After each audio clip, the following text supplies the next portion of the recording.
Hello friends, welcome to my channel. Friends, AP triple ఐటీకి సంబంధించి కౌన్సిలింగ్కి ఏమేమి డాక్యుమెంట్స్ ఉండాలో ఈ వీడియోలో తెలుసుకుందాం. వీడియోని అయితే అక్కడ స్కిప్ చేయకుండా వినండి. అలాగే కొత్తగా మన ఛానల్ చూస్తున్న వారు సబ్స్క్రైబ్ చేసుకుని పక్కన ఉన్న బెల్ ఐకాన్ని ఆల్ అనే ఆప్షన్లో పెట్టుకోండి. ఫ్రెండ్స్, మనకి ఏపీ ట్రిపుల్ ఐటీకి ఎలా అప్లై చేయాలో ఆల్రెడీ వీడియో చేశాను, చూడండి. మీకు ట్రిపుల్ ఐటీ మెరిట్ లిస్ట్లో నేమ్ ఉన్నా కూడా ఒకవేళ ఈ డాక్యుమెంట్స్ ఏమైనా సరిగా లేకపోతే మాత్రం మీకు మీ లిస్ట్లో నేమ్ ఉన్న కౌన్సిలింగ్ టైంలో మీ అడ్మిషన్ అనేది క్యాన్సిల్ చేసేస్తారు. మీకు సీట్ అయితే రాదు. కాబట్టి ఈ డాక్యుమెంట్స్ అన్నీ కూడా కరెక్ట్గా ఉన్నాయో లేదనేది ఇప్పుడే చూసుకోండి.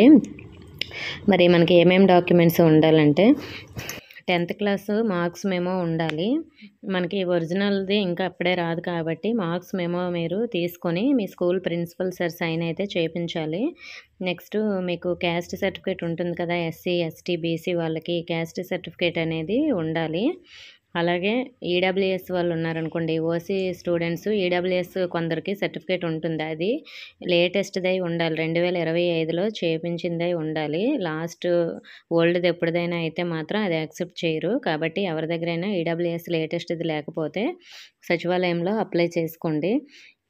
నెక్స్ట్ లేటెస్ట్ ఇన్కమ్ సర్టిఫికేట్ కూడా ఉండాలి. 2025లో చేయించిన ఇన్కమ్ సర్టిఫికేటే ఉండాలి. ఎందుకంటే ఇన్కమ్ సర్టిఫికేట్ ఉంటే మీకు గవర్నమెంట్ ఫీజు అనేది వేస్తుంది కాబట్టి మీకు ఫ్రీ సీటు వస్తుంది. లేదంటే మీరు కాలేజ్ ఫీజు పే చేసి చదువుకోవాలి. ఇన్కమ్ సర్టిఫికేట్ లేని వాళ్ళు, అంటే ఇప్పుడు గవర్నమెంట్ జాబ్ ఉన్న వాళ్ళకి, అలాగే ట్యాక్స్ ఎవరైనా మీ పేరెంట్స్ పే చేస్తున్నా కూడా వాళ్ళకి ఇన్కమ్ సర్టిఫికేట్ అవసరం లేదు. ఎందుకంటే వాళ్ళకి ట్రిపుల్ ఐటీలో సీట్ అయితే వస్తుంది, కానీ ట్యూషన్ ఫీజు అలాగే మెస్ ఛార్జెస్ అన్నీ కూడా మన పేరెంట్సే పే చేసుకోవాలి.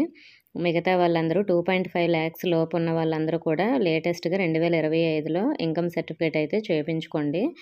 నెక్స్ట్ ఫిజికల్ హ్యాండిక్యాప్డ్ సర్టిఫికేట్, అంటే పీహెచ్ కేటగిరీకి సంబంధించి మీరు అప్లై చేసుంటే మాత్రం ఫిజికల్ హ్యాండిక్యాప్డ్ సర్టిఫికేట్ ఒకటి మీరు రెడీ చేసుకోండి.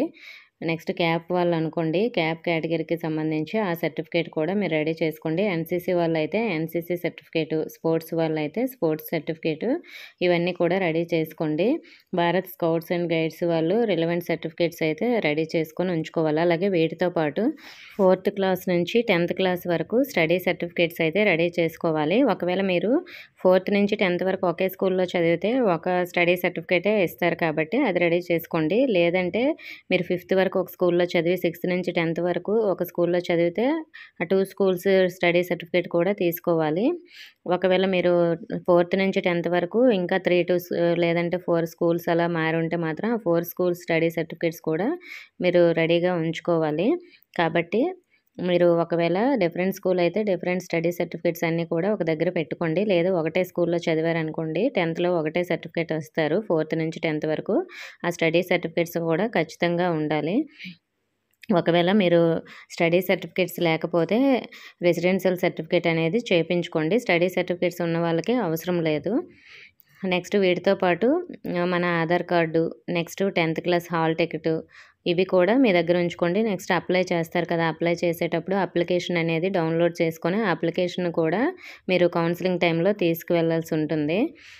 నెక్స్ట్ దీంతోపాటు పాస్పోర్ట్ సైజు ఫోటో ఒకటి మనకి, అంటే పేరెంట్స్ ఫొటోస్, అంటే మదర్ది ఫాదర్ది కూడా పేరెంట్స్ ఫొటోస్ ఉండాలి. స్టూడెంట్ అయితే ఒక 3 లేదా 4 ఫొటోస్ అయితే మీరు తీసుకువెళ్ళాల్సి ఉంటుంది కౌన్సిలింగ్కి.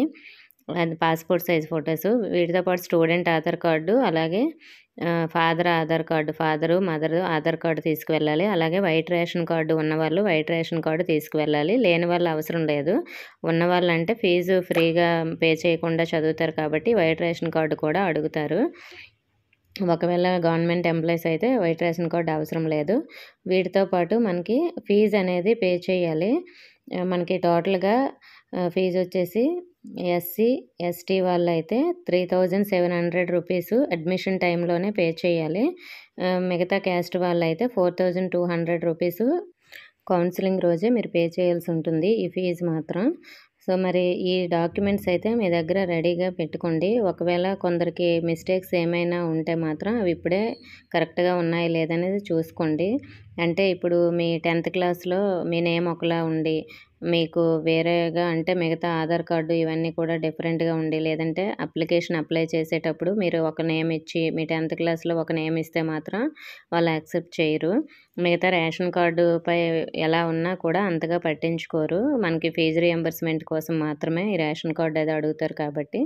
సో, మరి మీ 10th క్లాసు డాక్యుమెంట్ మీద ఉన్నట్లే మీరు అప్లై చేసిన ట్రిపుల్ ఐటీ అప్లికేషన్ మీద కూడా ఉందా లేదా అనేదైతే కరెక్ట్‌గా చూసుకోండి. సో, మరి చిన్న చిన్న మిస్టేక్స్ అయితే పర్వాలేదు. మొత్తం నేమే మిస్టేక్ అలాంటివేమీ ఉండకూడదు.